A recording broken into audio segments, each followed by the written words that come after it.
Good morning, students. Welcome to the lecture of real analysis 1. In the last lecture, we have started a unit number 2, Riemann-Stieltjes integration. We have completed the topic of Riemann integration. Now, Riemann-Stieltjes integration is just the generalization of Riemann integration. In this kind of integration of a bounded function is taken with respect to another monotonically increasing function. Right? Whenever we are saying a function is monotonically increasing on a closed interval, the function with respect to which we want to take an integration is also bounded. So for here we are considering f and alpha be the bounded functions on closed interval, that of this alpha is monotonic increasing function corresponding to any partition. Then we are interested in finding the integration of f with respect to alpha. For this purpose, we have found the value of delta alpha I on ith subinterval, which we have defined to be alpha of xi minus alpha xi minus 1. As the function is monotonically increasing, the value of this delta alpha must be non-negative. Very similar to the Riemann integration, we have defined the two different sums called as upper sum and lower sum. Just have a look on the notation.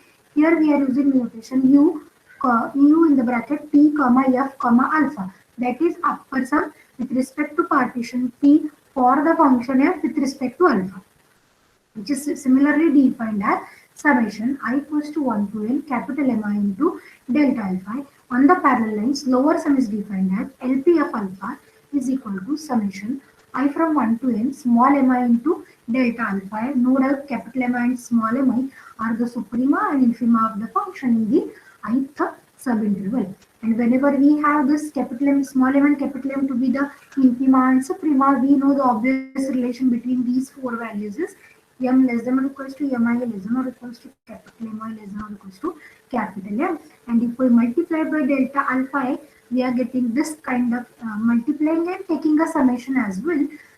So we are getting this kind of relation.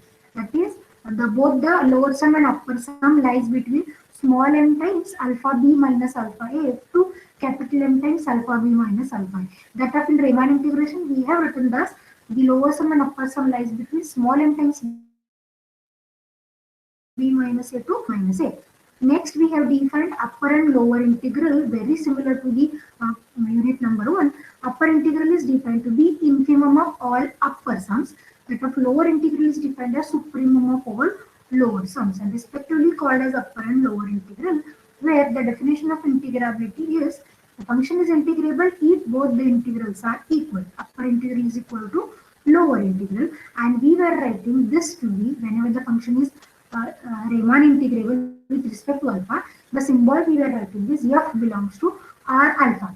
This suffix alpha denotes that we were taking the integration of function f with respect to alpha on the closed interval ab, or one can write f belongs to R alpha. Now here only we will just continue one deduction by looking at both the statement number 1 and statement number 2. Statement number 1 says that both the sums lies between the two values, that of upper integral is infimum of upper sum. Then what is the relation between upper integral and upper sum? Can anyone tell me the relation? What I want? A relation between upper integral and upper sum. Less equal. Yes, it is less equal. What about the relation between a lower integral and upper integral? Again, it is less equal. Again, it is less equal. Now, I want the relation between lower sum and lower integral. Lower sum we know. What is lower sum? What is lower integral? Lower integral is in supremum of lower sums. Lower sums. What is the relation here? Less equal. Again, it is less equal, right? Now, by equation number 1, we have already stated that upper sum is less equal by capital M times alpha b minus alpha a. That of lower sum is greater by small m times alpha b minus alpha a. Therefore, just I'll add these two parts here, and this will be an important inequality, which we were going to use while giving the further deduction. Here only I am going to write like this. Okay. Here I can write from 1 and 2 we have. Is it clear? Upper integral, lower integral lies between lower sum and upper sum. That of lower sum and upper sum lies between small m times alpha b minus alpha a to capital M times alpha b minus alpha a. Okay, and let me call this to be statement number 3. Let me call this to be statement number 3. Now in today's lecture, we are going to understand some important deduction which we have studied in Riemann integration also. Right? Let us come to today's lecture, lecture number 30. Now in this lecture, we were going to understand some important deductions. Many deductions we have seen in Riemann integration topic, no? The same kind of deductions we were extending.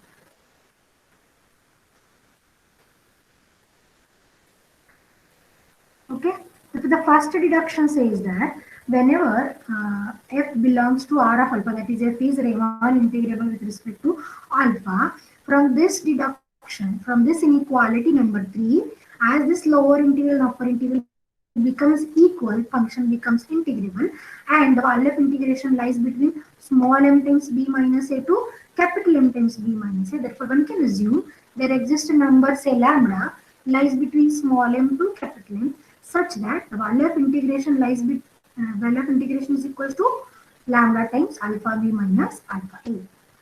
Right? If f belongs to R of alpha, try to understand the meaning of this symbol. This is f is Riemann integrable with respect to alpha. Then there exists a number lambda lying between the bounds of f,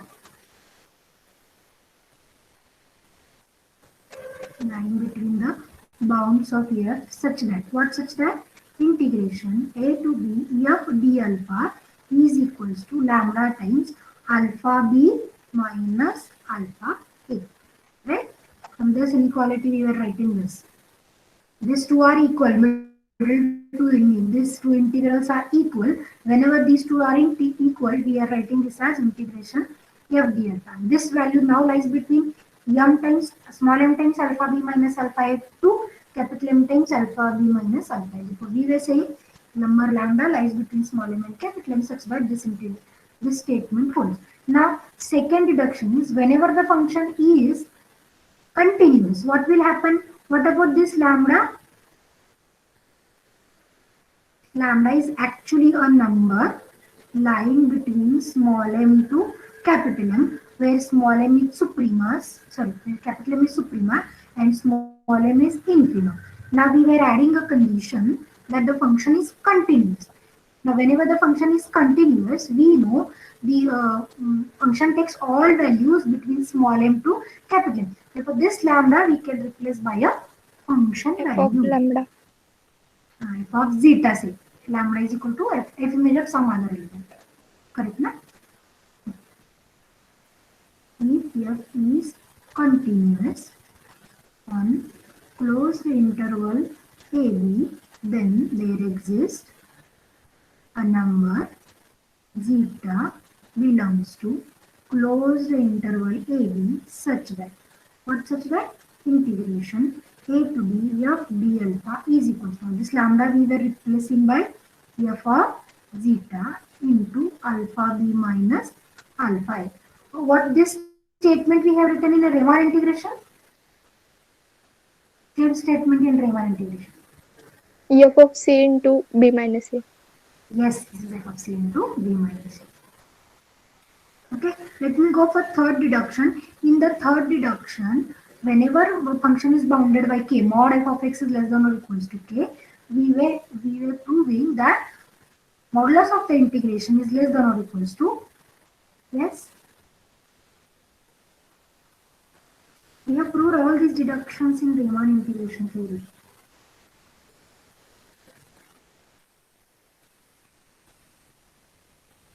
It belongs to R of alpha and k is the number such that mod of alpha of x is less than or equals to k for all x in the closed interval AB, then same kind of deduction we have written in Riemann integration. Let me write the statement here.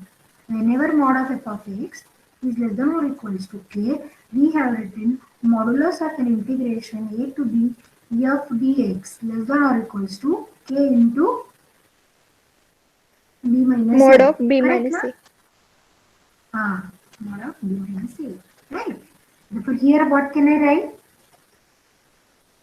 Modulus of integration is less than or equals to k into alpha b minus alpha a.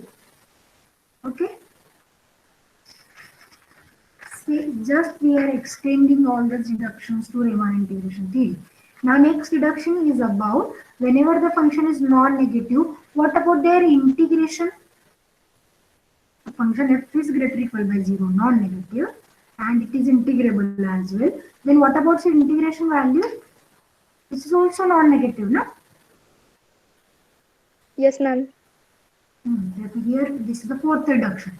If f belongs to R of alpha over closed interval AB and f of x is equal to greater or equal by 0 for all x in the closed interval AB, then what? Integration a to b f b alpha is greater or equal by 0 whenever b is greater or equal by 0. What will happen if b is less than or equals to a? Less than or equal to 0. This is less than or equal to. Very good.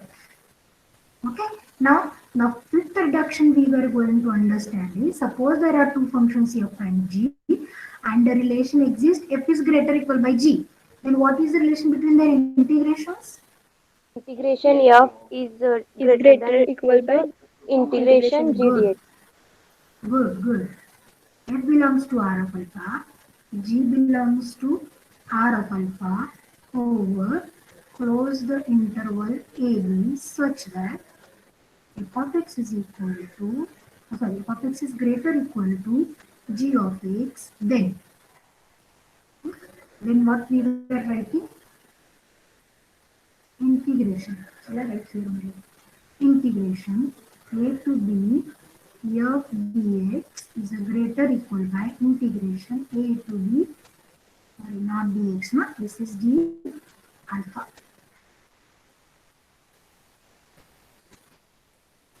And here it is g d alpha. Okay? And this is for b greater or equal by a. What will happen if b less than or equals to a?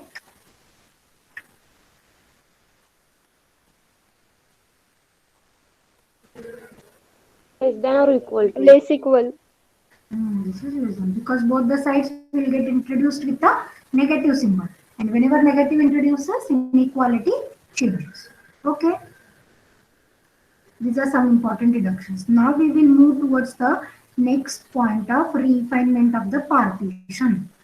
Refinement of the partition. Now, what is the refinement of partition and how it is going to affect on the upper sum and lower sum, we have seen in detail in Riemann integration theory. Can anyone repeat what is refinement of partition? Yes? Can anyone repeat what is the refinement of partition? A partition P star is said to be a refinement of partition P. When it is true? If P contains P star. Contained in P star. P contained in P star, or P star contains P. And what is the effect on the lower sum? Lower sum with respect to refinement, what it becomes, whether it increases or decreases.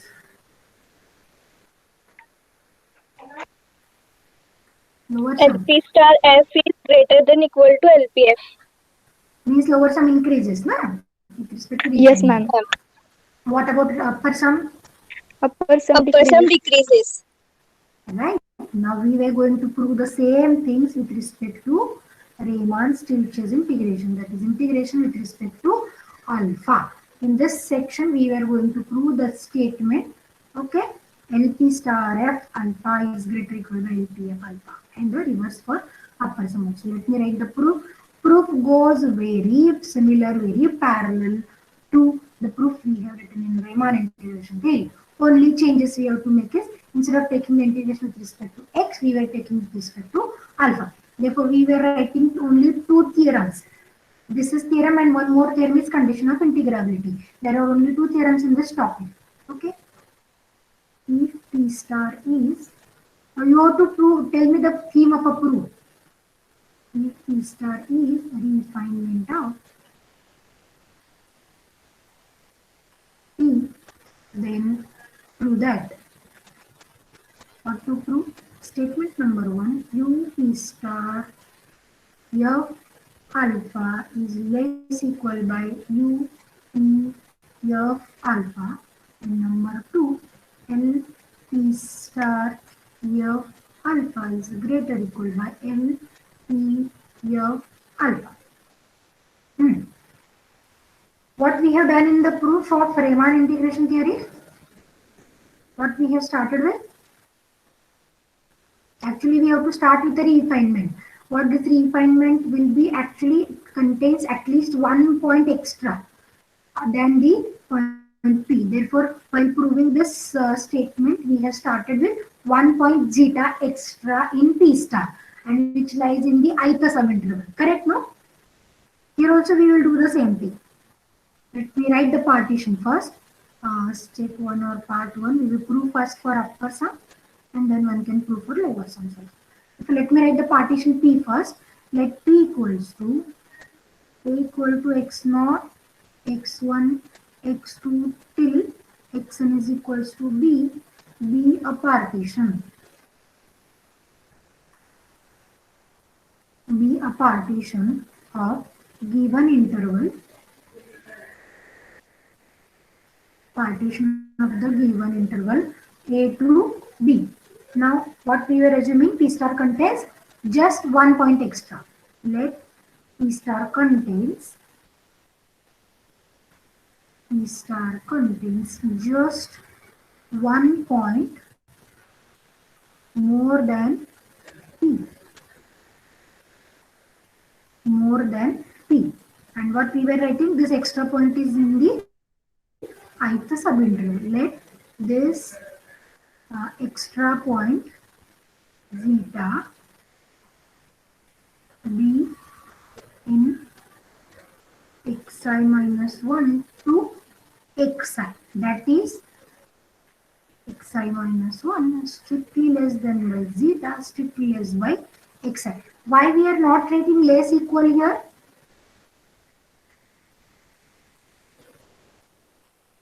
Yes, students. If we write less equal, then it will not be refinement, ma'am. Yes, it will not be a refinement, because if it is less equal, zeta is either this lower end or this upper end, but we want a point extra. Therefore, it has to lie in between xi minus 1 and xi. Also, what is known to us? The function f is bounded on the entire interval. If it is bounded on entire interval, it is bounded on ith subinterval, and the partition of ith subinterval we have taken like this, xi minus 1 to zeta and xi. Okay. Therefore, let us write down the bounds of this function in every subinterval, and we will write the relation between their bounds as well. As f is bounded over closed interval AB, comma, it is bounded over or bounded on every subinterval. Correct, na? Now what we are writing? We are writing the bounds. Let W1, W2 and capital Mi be the supremum of F in. Okay, in which intervals we were considering these are the suprema. See, this is the location now. Correct. This is x0, x1. Somewhere here is my xi minus 1 to xi ith interval. This is the last point. 1 point zeta we have taken here. Now W1 we were taking the suprema in this interval, correct na? W2 we were taking in this interval. And what about Mi? Mi is the suprema over this interval, ith subinterval. Therefore, W1 is the suprema in xi minus 1 to zeta, correct? Then zeta to xi and xi minus 1 to xi. Clearly, now you should tell me the relation between W1 and Mi, W2 and Mi. Suprema of this function on ith subinterval Greater is Mi. equal. Less Are you equal. sure? As greater equal or less equal? Greater equal, ma'am. How? Can you explain me how?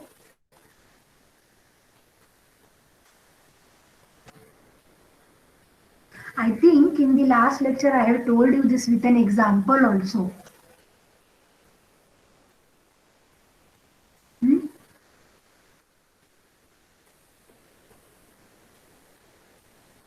1 to 10 is a set, say, okay, and I'm going to make the partition at 5. Therefore, I have the same position like this, na, xi minus 1 zeta and all. What is the suprema on whole subinterval? 10. 10. What is the suprema in first subinterval? 5. 5. What is the suprema on second subinterval? 10. Now what is the relation? This is W1, na? This is W2. This is Mi. Less Correct, equal. na? Now it is less equal. Okay, don't forget this. W1 less than or equals to Mi. W2 less than or equals to Mi. Okay.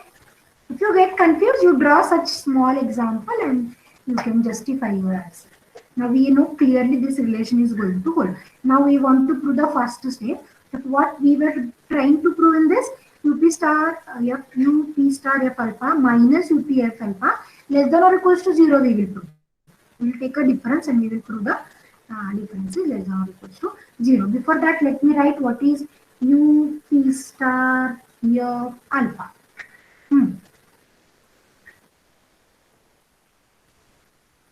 Or if I write directly, whether you get understood, what will be a difference between the two? I think it is better to write. First, let me write for UPF alpha. Capital M1 delta alpha 1. Capital M2 delta alpha 2. So on. Capital Mi delta alpha I. And lastly, Mn delta alpha n. This is UP of alpha. What is UP star of alpha?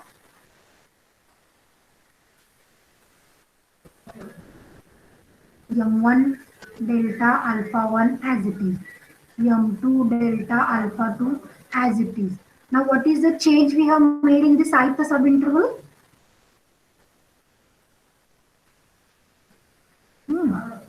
Zeta we have taken extra. Therefore, what are the supremas and what will be the corresponding upper sum value? What is the suprema in this first interval we have considered? This is W1, right? And what is the multiplier? Alpha zeta minus alpha xi minus 1. Correct, na? Added with. What is the suprema in the remaining half? This is W2 alpha xi minus alpha zeta. Correct? And just continue this up to Mn delta alpha n. Okay, let me call it as statement number 1 and let this be statement number 2. Now I want to subtract 1 from 2. All the terms will get cancelled except these terms. Which terms? Mi delta alpha and these two terms. Correct, na? All the rest terms will get